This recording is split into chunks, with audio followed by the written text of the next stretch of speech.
اللہ رب العزت نے اپنے پیارے محبوب صلی اللہ علیہ وآلہ وسلم کو اور آپ سے پہلے جتنے بھی انبیاء تھے ان سب کو لوگوں کو اپنے قریب کرنے کے لیے بھیجا۔ کس لیے بھیجا؟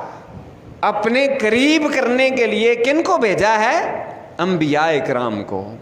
اور اللہ رب العزت نے اپنے پیارے محبوب صلی اللہ علیہ وسلم کے بارے میں ارشاد فرمایا اِنَّا أَرْسَلْنَاكَ شَاهِدًا وَمُبَشِّرًا وَنَذِيرًا وَدَاعِيًا إِلَى اللَّهِ بِإِذْنِهِ وَسِرَاجًا مُنِيرًا۔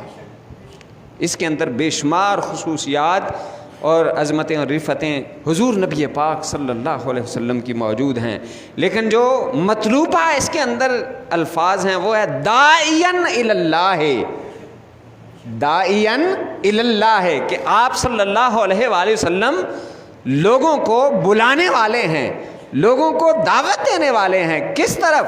الی اللہ، اللہ کی طرف، اللہ کی طرف بلانے والے ہیں۔ داعیاً الی اللہ بِإِذْنِهِ، اللہ کے حکم کے ساتھ۔ اب یہ دیکھیں کہ اگر بندے پہلے ہی اللہ کے قریب ہوں تو پھر نبیوں کو بھیجنے کی حاجت اور ضرورت نہیں ہے۔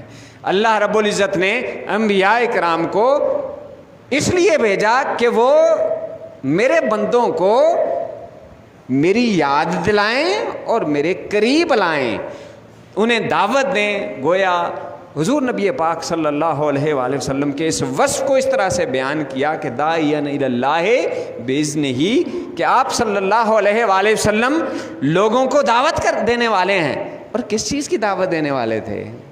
قولوا لا الہ الا اللہ، یہ کہہ لو کہ اللہ کے علاوہ کوئی معبود نہیں ہے اور محمد صلی اللہ علیہ وسلم اللہ کے بندے اور رسول ہیں۔